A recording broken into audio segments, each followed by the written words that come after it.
आप सबका आभार कि आप इस कार्यक्रम में आए। अब राष्ट्रगान के लिए हम सब कोई खड़े होंगे।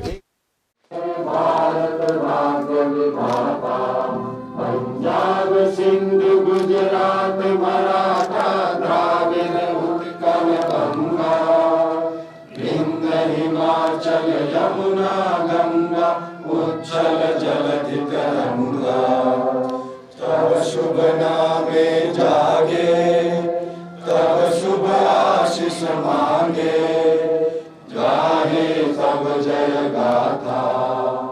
जन गण मंगलदायक जय हे भारत भाग्य विधाता। जय हे जय हे जय हे जय जय जय जय हे। जय हिंद। धन्यवाद।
धन्यवाद।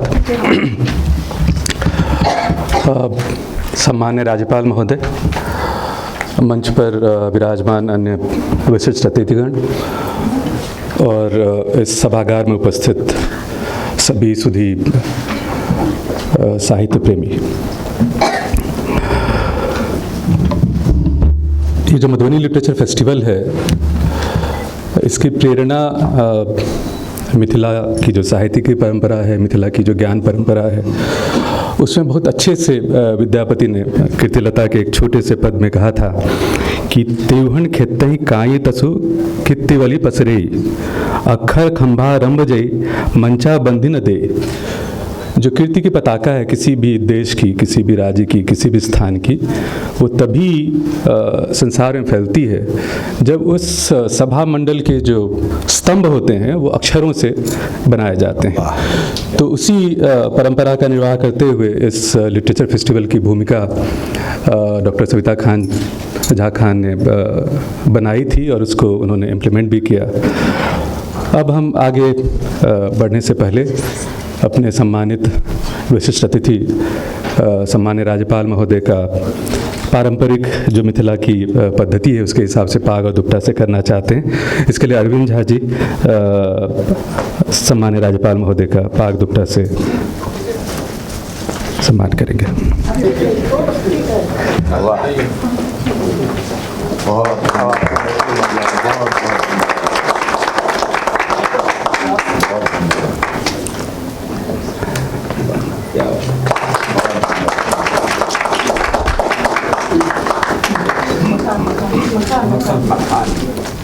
अच्छा, मखानी। जी, ये मिथिलांचल की अपनी उपज है। वहीं की ऊपर वो बाद में, अच्छा, बाद में पेंटिंग, बाद में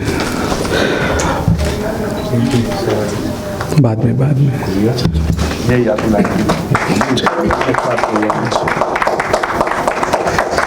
साथ लेगा।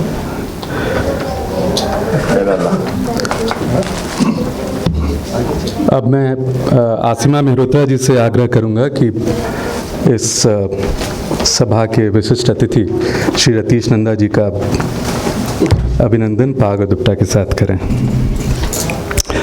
इस मधुबनी लिटरेचर फेस्टिवल का जो नाम है मधुबनी लिटरेचर फेस्टिवल, ये मिथिला भी हो सकता था, मैथिली भी हो सकता था, लेकिन बहुत सोच समझकर इसका नाम मधुबनी लिटरेचर फेस्टिवल रखा गया ताकि इसमें सभी भाषाओं के और सभी जो भूप्रदेश हैं उनके लोगों की सहभागिता हो सके। तो आप देख सकते हैं कि इस मंच पर विराजमान विशिष्ट अतिथि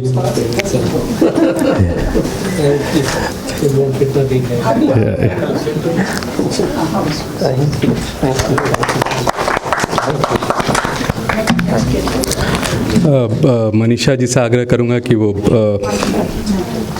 सामने आए।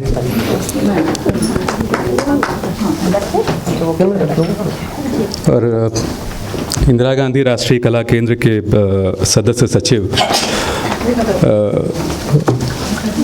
इस सभा की विद्वत मंडली के गणमान्य डॉक्टर सच्चिदानंद जोशी जी का स्वागत पाग और दुपट्टा के साथ करें।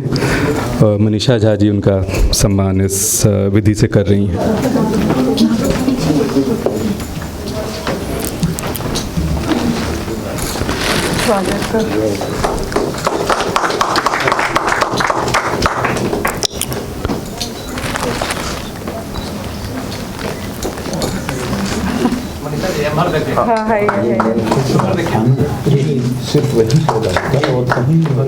अब हीरा जी से आग्रह है कि वे प्रोफेसर मणिनाथ ठाकुर जी का सम्मान पाग दुपट्टा और मखान से करें। हीरा जी, मुझे याद है जब मैं छोटा था और गांव में इस तरह की विधि होती थी तो हमारी गांव की बहनें, माएँ, जो भी महिलाएं होती थीं वो गीत के साथ इस विधि को पूरा करती थीं।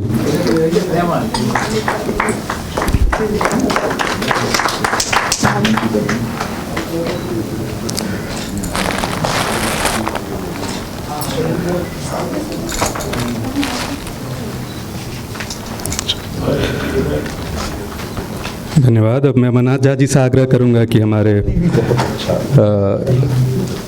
प्रोफेसर रमा शंकर दुबे जी का जो कुलपति हैं गुजरात सेंट्रल यूनिवर्सिटी में, उनका स्वागत पाग और दुपट्टा से करें। Amarnath ji, now it's your turn. और ये जो दूसरा संस्करण प्रस्तावित है 24 दिसंबर से 27 दिसंबर मधुबनी में, उसकी रूपरेखा, उसकी पृष्ठभूमि बताने के लिए मैं डॉक्टर सविता झा खान, जो इस फेस्टिवल की डायरेक्टर भी हैं, उनसे आग्रह करूंगा कि वे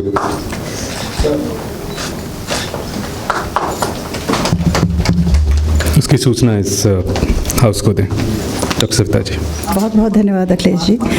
मैं सबसे पहले महामहिम और मेरे जितने भी सम्मानित अतिथि हैं, मैं उनका हृदय से स्वागत करती हूँ। साथ ही जो मंचस्थ के अलावे जो इस सभागार में उपस्थित जो जितने भी हमारे भाई बहन हैं, मैं सबका हृदय से स्वागत करती हूँ। आज मोक्षदा एकादशी है।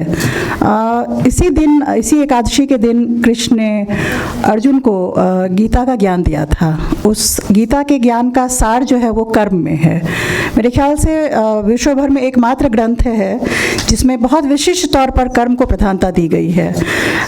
मैं ये स्पष्ट करना चाहूँगी कि मधुबनी लिटरेचर फेस्टिवल और आप सबका इसको जो मिल रहा आशीर्वाद है, वह सिर्फ और सिर्फ हमारे कर्म भूमि की तरफ जो है वो हमें आकृष्ट करता है और हमें कर्म करने के लिए प्रेरित करता है। वह कर्म जो है वह उद्योग है, वहाँ की कला है, वहाँ की संस्कृति है, वहाँ का पानी है। तो उन उन सारे ही क्षेत्रों में हम मधुबनी लिटरेचर फेस्टिवल एक कह सकते हैं कि एक प्लेटफॉर्म है, एक मंच है जिसको हम तैयार कर रहे हैं, जहाँ किसी भी स्तर पर अगर वहाँ की चेतना को हम बदल पाते हैं या वहाँ की चेतना को जो है वो किसी भी स्तर पर उठा सकते हैं, तो हमारी चेष्टा वही रहेगी। और बहुत बहुत धन्यवाद फिर से आप सबका, और हम आगे की प्रक्रिया के लिए जो है वो अखिलेश जी का बहुत बहुत धन्यवाद आप सबका। मधुबनी लिटरेचर फेस्टिवल की जो संकल्पना है उसके बारे में एक विस्तृत जानकारी आपके बीच प्रोफेसर मंजुनाथ ठाकुर जी देंगे। मैं उनको आमंत्रित करता हूँ। माननीय राज्यपाल महोदय श्री आरिफ मोहम्मद खान साहब, माननीय कुलपति प्रोफेसर रमाशंकर दुबे साहब, आगा खान ट्रस्ट के रितेश नंदा जी, IGNCA से सचिदानंद जोशी जी और मित्रों, मुझे बेहद खुशी हो रही है इस कार्यक्रम में आपका स्वागत करते हुए। आमतौर पर यह कार्यक्रम मधुबनी के राजनगर में होना था। राजनगर मधुबनी के सांस्कृतिक केंद्र के रूप में माना जाता है। छोटा सा शहर है और कभी हम जरूर चाहेंगे कि आप सब लोग वहाँ आएँ। जरूर। इस बार किसी कारण से हमें यहाँ इसका उद्घाटन करना पड़ा। मैं आपका ध्यान इस ओर आकृष्ट करना चाहूँगा कि मनुष्य एक अपनी प्रकृति से ही रचनाशील प्राणी है, और उनकी जो क्रिएटिविटी है, जो उनकी रचनाशीलता है, जिस भौगोलिक परिस्थिति में मनुष्य रहता है उसके साथ एक संवाद स्थापित करता है उससे, और फिर ज्ञान सृजन करता है। पूरी दुनिया में जहाँ भी प्राणी मात्र है, मनुष्य मात्र है, उसने ज्ञान सृजन करने का प्रयास किया है, और उसी ज्ञान के सहारे उनका जीवन भी चलता रहा है। लेकिन आधुनिकता के उदय के साथ एक ख़ास बात ये हुई कि एक ख़ास ज्ञान मीमांसा का जन्म हुआ, जिस ज्ञान मीमांसा ने तमाम जो पारंपरिक ज्ञान परंपराएं थी, दुनिया भर की जो पारंपरिक ज्ञान परंपराएं थी, उनको हाशिए पे लेके ढकेल दिया, और उनके अंदर एक कुंठा पैदा हो गई कि वो ज्ञान परंपरा नहीं है, या तो धर्म है या फिर अंधविश्वास है। और राष्ट्रीय आंदोलन में आपने देखा होगा कि इस बात को लेकर गांधी बहुत सजग थे, और गांधी जैसे सभी नेता बहुत सजग थे। उन लोगों ने खोज कर उन परंपराओं को सामने लाने का प्रयास किया। जो पॉलिटिकल इंस्टीट्यूशंस थे उसमें प्रयोग किए गए, ज्ञान विज्ञान में प्रयोग किया गया। PC रे, जगदीश चंद्र बोस, सब लोगों ने पारंपरिक ज्ञान से चीज़ों को निकाल कर सामने लाने का प्रयास किया। लेकिन स्वतंत्रता के बाद ऐसा लगता है कि जो विश्वविद्यालय हमारे बने, उनका संबंध इन ज्ञान परंपराओं से विच्छेद हो गया, और हिंदुस्तान के किसी भी विश्वविद्यालय में आप जाएंगे, आप पाएंगे कि वहाँ भारतीय ज्ञान परंपरा के साथ कोई संवाद स्थापित करने का प्रयास नहीं किया गया है। यहाँ तक कि मेरा अपना अनुभव है, भारतीय दर्शन या दर्शन के जितने विभाग हैं हिंदुस्तान में, जिस भी विश्वविद्यालय में हों, वहाँ भी जो शोध हो रहा है वो पश्चिमी दर्शन पे ही शोध हो रहा है। भारतीय दर्शन पे बहुत कम शोध है। मिथिला के जो लोग रहने वाले हैं उन्हें भी शायद नहीं पता हो, तो मैं भी शामिल था, जिन्हें ये नहीं मालूम था न्याय दर्शन की उत्पत्ति मिथिला में हुई, और हज़ारों साल तक न्याय दर्शन मिथिला में फला फूला। बहुत कम लोगों को ये मालूम है कि मीमांसा दर्शन सहरसा के एक छोटे से गांव में फला फूला। ये जो विश्वविद्यालयों के साथ संवाद टूटा है, ये एक बहुत ही अच्छी बात हमारे लिए नहीं रही है। जो हमारी ज्ञान परंपराएं रही हैं वो बिल्कुल हाशिए पे चली गई हैं। ऐसे ग्रंथ हमारे हैं जिनका दुनिया भर ने उपयोग किया है। पंचतंत्र को लें, प्रोफेसर अखलाक ने मुझे बताया पहली बार कि पंचतंत्र को 2,500 साल पहले अरब वर्ल्ड में पॉलिटिकल साइंस के टेक्स्ट के रूप में पढ़ा जाता था। या योग वशिष्ठ है, मुग़ल बादशाहों के लिए, मुग़ल राजकुमारों के लिए अनिवार्य था कि योग वशिष्ठ का अध्ययन करें। हमें बहुत कम लोगों को हमें मालूम है कि योग वशिष्ठ राजनीति के मूलभूत सिद्धांतों का प्रतिपादन करता है।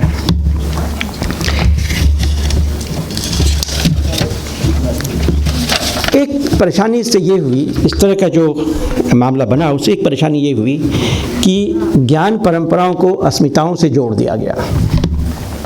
जैसे हम योग वशिष्ठ की बात करेंगे, पंचतंत्र की बात करेंगे, तो लोग मान लेंगे कि वो अस्मिता का हिस्सा हो गया है। ये एक खतरनाक मामला बना, क्योंकि अस्मिताओं का हिस्सा होने के साथ साथ हमने फिर अस्मिता की राजनीति उसके साथ गढ़नी शुरू कर दी, और इसलिए और भी ये चीज़ें हाशिए पे चली गई। या तो हम कुछ इन ज्ञान परंपराओं को लेकर ऐसे दम्भी दावे करने लगे जिसका कोई आधार नहीं होता है, या फिर हम ये कहने लगे कि ये बेकार हैं, बिल्कुल ही निकृष्ट हैं, इनकी कोई ज़रूरत नहीं है, ये सब अंधविश्वास है।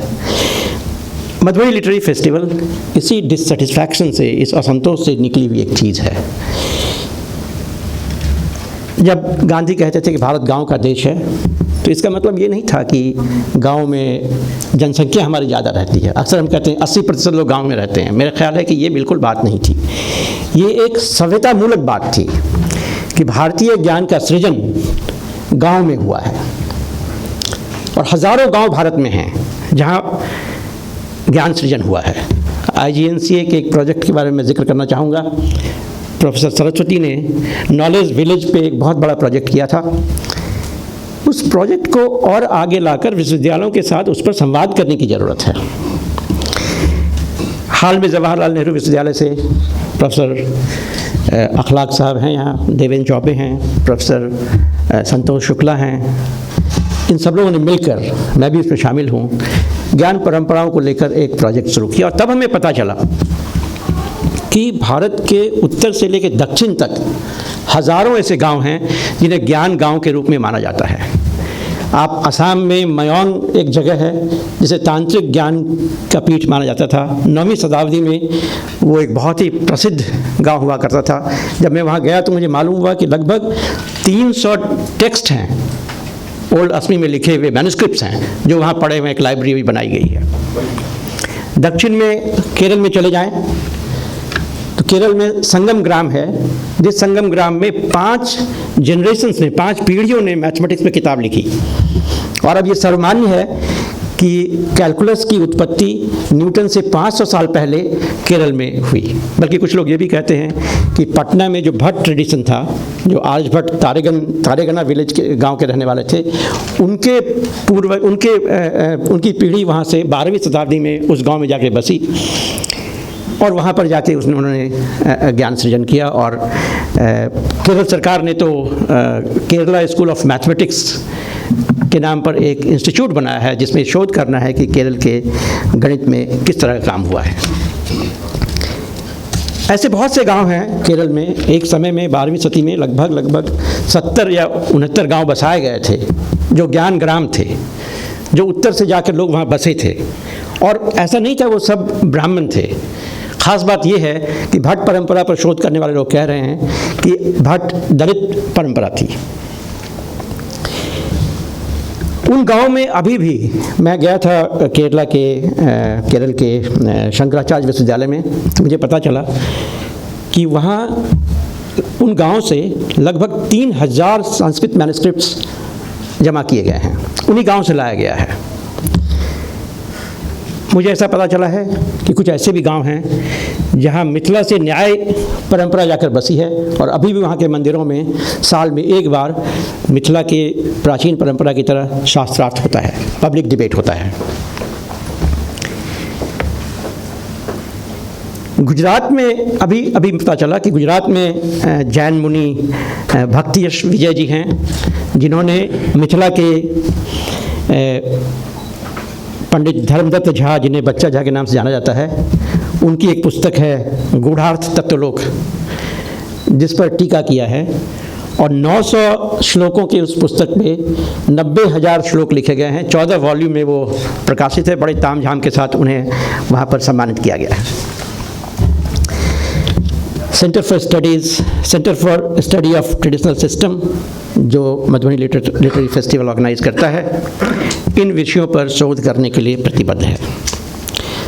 मधुबनी लिटरेरी फेस्टिवल उसी शोध को आगे बढ़ाने का एक काम है, जिसमें ये तय किया गया कि ज्ञान समुदायों के साथ संवाद किया जाए। ये एक मॉडल है, ऐसे बहुत सारे मॉडल्स और बनाए जा सकते हैं कि ज्ञान सिर्फ विश्वविद्यालयों में ही संकलित ना रहे, या विश्वविद्यालयों को ही उसका कोई सब कुछ ठेका ना दिया जाए, बल्कि ज्ञान समुदायों से सीधा संवाद स्थापित किया जाए और उसको संकलित किया जाए। मैं इस पूरे प्रयास को जोड़ना चाहूँगा अंतर्राष्ट्रीय दार्शनिक संकट के साथ। जीवन पद्धति को लेकर जो संकट अभी चल रहा है, आप देखेंगे जो डिस्टोपियन नॉवेल्स दुनिया भर में लिखे जा रहे हैं, चाहे फ्रेंच नॉवेल हो, चाहे जर्मनी हो, चाहे इटली हो, हिंदुस्तान में भी जो डिस्टोपिया का पूरा माहौल है, उस डिस्टोपिया से निकलने के लिए जो रास्ता हो सकता है, मुझे लगता है कि गांधी जी ने जो रास्ता सुझाया था कि उसका रास्ता शायद गाँव से होके है। और अपने संघर्ष के दिनों में भी गांधी इस बात को लेकर बहुत सजग थे कि गांव से जो रास्ता निकलेगा शायद दुनिया को बेहतर दिशा दे पाएगा। मैं आप सब लोगों से अनुरोध करूंगा, जैसे केरल में महामहिम हैं, यदि केरल में उन ज्ञान परंपराओं पर शोध करने की कोई व्यवस्था की जाए, गुजरात विश्वविद्यालय में यदि नवोदित विद्यालय है, वहाँ यदि ज्ञान और परंपरा के शोध के लिए कोई केंद्र खोला जा सके, IGNCA यदि पुनः ज्ञान ग्राम के प्रोजेक्ट को रिवाइव कर सके, आगा खान ट्रस्ट यदि इस विषय को लेकर आगे बढ़े, तो मुझे लगता है आज की जो बहुत सारी समस्याएं न केवल हमारी हैं बल्कि दुनिया भर की हैं, उसका समाधान हमें मिल सकता है। ये गांव का महोत्सव है, ये फेस्टिवल ऑफ आइडियाज़ है, जिसमें आप सब लोगों का स्वागत है। और हम सब लोग इस यज्ञ में, महायज्ञ में अपनी अपनी आहुति दें, इसके लिए एक तरह से ये आह्वान भी है। मैं एक बार पुनः आप सब लोगों का बहुत शुक्रगुजार होऊंगा कि आप लोगों ने इसमें शिरकत की, और उम्मीद है कि आगे सविता जी के नेतृत्व में हम लोग चलते रहेंगे। बहुत बहुत धन्यवाद। धन्यवाद। समय कम है, अब मैं अपने डॉक्टर रमाशंकर दुबे जी से आग्रह करूंगा कि एक संक्षिप्त उद्बोधन करें। आज के इस समारोह के मुख्य अतिथि महामहिम राज्यपाल महोदय श्री हरतीश नंदा जी, माननीय सच्चिदानंद जोशी जी, प्रोफेसर मनिंद्र ठाकुर जी, इस सभागार में विराजमान सभी सुधीजन भाइयों एवं बहनों, इससे पहले मैं कुछ कहूं, मनिंद्र जी ने बड़े अच्छे सवाल उठाए कि हमारी प्राचीन ज्ञान परंपरा को हमारे आधुनिक ज्ञान से इसको जोड़ने की ज़रूरत है, अपनी प्राचीनता को आधुनिकता से जोड़ने की ज़रूरत है और इस दिशा में कार्य करने की ज़रूरत है। मैं गुजरात केंद्रीय विश्वविद्यालय में अभी 10 दिन पहले दायित्व संभाला था और आपको जानकर प्रसन्नता होगी, एक प्रपोजल मैं तैयार करवा रहा हूं भारत अध्ययन केंद्र का, सेंटर ऑफ इंडिक स्टडीज़, जिसके अंतर्गत हमारा प्रयास रहेगा कि हमारी भारत की जो ज्ञान परंपराएं हैं, भारत की जो लोक परंपराएं हैं, उनको हम सहेजें और सहेज करके हम आधुनिकता के साथ 21वीं शताब्दी से कदम मिलाते हुए उसको हम आगे बढ़ाएं, ताकि हमारे आने वाली युवा पीढ़ी ज्ञान विज्ञान से तो अपने आप को समृद्ध करेगी और साथ में उनकी जड़ें उनकी भारतीयता में हो, जड़ें उनकी भारतीय परंपरा में हो, इसके लिए हम उसके माध्यम से प्रयास करेंगे। भारत विविधता का देश है, यहाँ ज्ञान परंपराएं, ज्ञान विज्ञान, धर्म और अध्यात्म के माध्यम से ही भारत विश्व में जगत गुरु की उपाधि प्राप्त कर सका, क्योंकि यहाँ ज्ञान की परंपरा रही है। बिहार की धरती से आर्यभट्ट और एक से एक यहाँ पर हम देखें तो एक से एक ऋषि महर्षि रहे हैं, जिन्होंने ज्ञान विज्ञान के एक से एक सूत्र दिए हैं। और हम आधुनिकता के दौर में जब चलते हैं आगे, तो हमको जो पश्चिम के विद्वानों के बारे में जब पढ़ाया जाता है कि न्यूटन ने सिद्धांत दिया, आर्किमिडीज ने सिद्धांत दिया, और हम देखते हैं कि हमारे शास्त्रों में, हमारे पुराणों में एक से एक इस तरह के उदाहरण हैं कि उन सूत्रों को हमारे ऋषि महर्षियों ने दिया। महर्षि कणाद ने ईसा से 700 वर्ष पूर्व अणुसूत्र के बारे में बताया, एटॉमिक थियरी के बारे में बताया। हम 18वीं शताब्दी में जाके देखते हैं कि डाल्टन ने एटॉमिक थियरी दिया तो हम अपने बच्चों को पढ़ाते हैं। आचार्य नागार्जुन ने जो सिद्धांत दिया ईसा के 2री 3री शताब्दी में, उन्होंने सिद्धांत दिया था कि पारद को हम सोने में कन्वर्ट कर सकते हैं, बना सकते हैं। आज तक अभी आधुनिक विज्ञान उसको नहीं देख पाया है, नहीं समझ पाया है। अनेकों हमारे प्रकार के उदाहरण हैं। तो ये इस पर विश्वविद्यालयों को काम करने की महती आवश्यकता है। हमारे यहाँ कहा भी गया है ऋग्वेद में, आनो भद्रा कर्तव्य यंतु विश्वतः, let noble should come from all directions. कहीं भी हमें ज्ञान लेने में कोई हर्ज नहीं है, मगर अपनी परंपराओं को हमें सहेजने की ज़रूरत है। आज मधुबनी लिटरेरी फेस्टिवल, जहाँ की कितने वर्षों की परंपराओं को सहेज करके, अभी बाहर हम लोग प्रदर्शनी लगी थी देख रहे थे, कलाकार इसको सहेज करके रख करके आगे बढ़ा रहे हैं। हम इनको देखें तो हमें देखने से लगता है कि जो हमारी जो संस्कृति है, जो भौतिकता से आध्यात्मिकता के समन्वय की बात करती है, धर्म अर्थ काम और मोक्ष की हम बात करते हैं। जो पाश्चात्य सभ्यता तो केवल अर्थ और काम की बात करती है, मगर यहाँ तो हम धर्म अर्थ काम और मोक्ष चारों क्या अद्भुत समन्वय है। चित्रकारी से देखने से पता चलता है, कलाकृतियों के देखने से पता चलता है कि देवी देवताओं के चित्रों को बनाते हुए हम पर्यावरण संरक्षण की बात करते हुए हम आगे बढ़ने की बात करते हैं। तो इन लोक कलाओं को हमें सहेजने की ज़रूरत है, क्योंकि इन्हीं लोक परंपराओं के द्वारा भारत हमारा समृद्ध हुआ है। भारत की यही पहचान है, यही पहचान है कि जिससे हम देश विदेश में, सुदूर देशों में, जब कहीं पर और विश्वविद्यालय नहीं थे, हमारे यहाँ नालंदा और तक्षशिला विश्वविद्यालय हुआ करता था, जिसमें हमारे भारतीय ज्ञान दर्शन धर्म अध्यात्म सारे की पढ़ाई होती थी, जिससे कि विदेशों से लोग हमारे यहाँ आते थे। फिर से हमको उसको आगे बढ़ाने की ज़रूरत है। अभी स्वागत गान में कितनी सुंदर प्रस्तुति हुई, गान की प्रस्तुति हुई कि कितनी मनमोहक प्रस्तुति हुई, याद आ गया अपनी मिथिला की माटी की खुशबू का। तो इन माटी से हमारे यहाँ जो विभिन्न जो प्रदेश हैं, विभिन्न केंद्र शासित राज्य हैं, सबकी अपनी लोक कलाएँ हैं, और यही लोक कलाएँ और लोक परंपराओं से मिलकर के भारत जीवंत हुआ है, और यही भारत की जीवंतता है।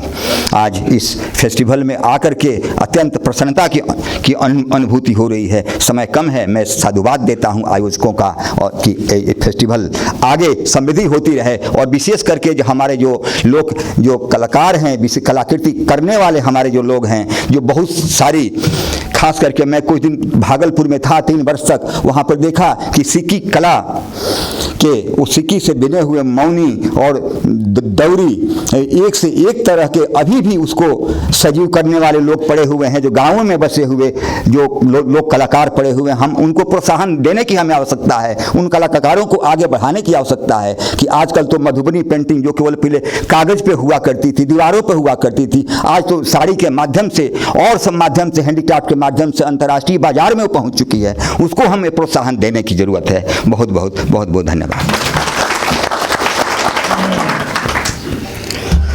धन्यवाद महोदय, आपने सच में बहुत कम समय लिया और बहुत अच्छी सारगर्भित बातें कहीं। अब मैं इंदिरा गांधी राष्ट्रीय कला केंद्र के सदस्य सचिव डॉक्टर सच्चिदानंद जोशी से आग्रह करूंगा कि उद्बोधित करें। डॉक्टर जोशी। इस कार्यक्रम के सम्माननीय मुख्य अतिथि केरल के महामहिम राज्यपाल, और वो केरल के महामहिम राज्यपाल बाद में हैं, हमारे अपने हरदिल अजीज़ पहले हैं, परम श्रद्धेय आरिफ मोहम्मद खान साहब, गुजरात विश्वविद्यालय के माननीय कुलपति प्रोफेसर दुबे, अभी हमने जिनका कीनोट एड्रेस सुना प्रोफेसर ठाकुर, आगा खान फाउंडेशन के आदरणीय नंदा जी, आदरणीय सविता झा खान जी, और इस सभागार में उपस्थित सभी सम्मानित देवियों और सज्जनों। मधुबनी लिटरेचर फेस्टिवल के शुभारंभ के अवसर पर मैं इंदिरा गांधी राष्ट्रीय कला केंद्र की ओर से आप सभी का हृदय से स्वागत करता हूं, और जो फेस्टिवल होने जा रहा है उसमें आप सभी को आमंत्रित भी करता हूं, और सिर्फ आपको आमंत्रित नहीं करता हूं, आपसे आग्रह करता हूं कि आप अपने इष्ट मित्रों के साथ वहां पर पधारें। ये भी आग्रह है कि ये मधुबनी लिटरेचर फेस्टिवल सिर्फ मधुबनी लिटरेचर फेस्टिवल होकर न रह जाए, ये पूरे अखिल भारतीय बुद्धिजीवी समाज का एक समागम हो, और इसलिए हर प्रांत, हर भाषा, हर क्षेत्र से आप लोगों को उसमें आमंत्रित करें, ताकि लोगों को वहाँ पर हमारे प्रदेश की, हमारे परिवेश की झलक मिले, हमारी ज्ञान परंपरा की भी झलक मिले, और लोग वहाँ से जो संदेश लेकर जाएं तो उसका प्रसारण पूरे देश में हो सके। ये बात मैं इसलिए कह रहा हूँ कि अभी ज्ञान परंपरा का उल्लेख हुआ और ज्ञान परंपरा के उल्लेख के संदर्भ में ये बात निश्चित तौर पर मानी जाती रही है कि विश्वविद्यालयों को जो काम हमारी ज्ञान परंपरा के लिए करना चाहिए था वो नहीं किया गया। और कतिपय ये देखा गया कि विश्वविद्यालयों का जुड़ाव अपने आसपास के ही क्षेत्रों से नहीं हुआ। कहा जाता था कि विश्वविद्यालय अपने इर्द गिर्द के समाज का प्रतिनिधित्व करे, लेकिन कैंपस के बाहर का समाज और कैंपस के अंदर का समाज प्रायः अलग अलग ही रहा, अछूता ही रहा, एक दूसरे से उसका कोई संपर्क नहीं रहा। इंदिरा गांधी राष्ट्रीय कला केंद्र के संदर्भ में आदरणीय प्रोफेसर ठाकुर ने अपने उद्बोधन में कुछ बातें कही हैं।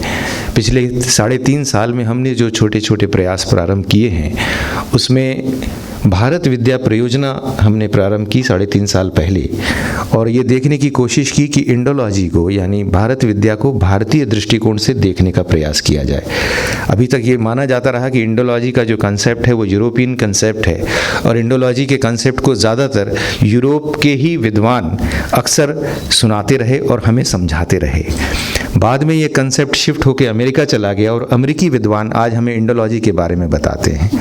दरअसल भारत विद्या है तो भारत के बारे में भारतीय लोगों से ज़्यादा बेहतर और कौन बता पाएगा, ये बात हमें समूचे विश्व को बताना है।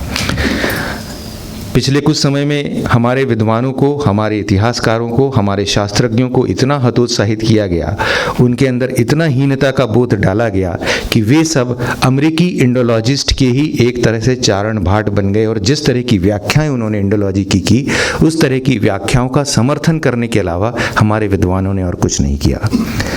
हम पिछले 3.5 साल में ये प्रयास कर रहे हैं कि हमारे इंडोलॉजिस्ट के अंदर विश्वास जगे और वे अपनी बात को पुरजोर ढंग से कह सकें। हम सभी महात्मा गांधी के 150 वर्ष मना रहे हैं। महात्मा गांधी का एक कथन यहाँ पर बहुत महत्वपूर्ण होगा।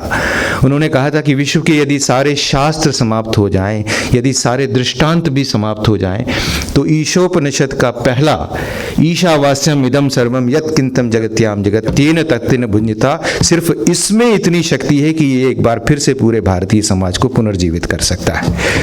ये भारतीय शास्त्र की शक्ति है। जब हम भारतीय ज्ञान परंपरा की बात करते हैं और अगर हम मानते हैं कि सिर्फ एक श्लोक में इतनी शक्ति हो सकती है, तो आप कल्पना करें कि पूरे भारत में क्षेत्र क्षेत्र में, गांव गांव में विस्तीर्ण जो भारत की ज्ञान परंपरा है उसमें कितनी अद्भुत शक्ति होगी। एक और छोटा सा प्रयास इंदिरा गांधी राष्ट्रीय कला केंद्र ने किया है।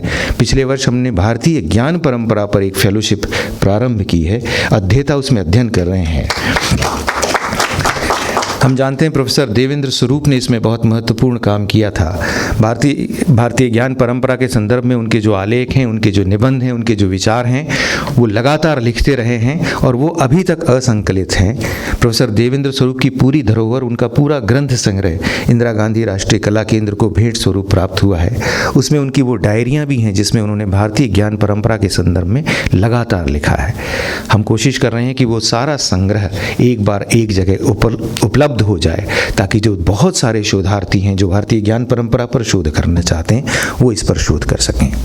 चूंकि ये मधुबनी लिटरेचर फेस्टिवल है, इसलिए एक छोटी सी बात और मैं कह देना चाहता हूँ।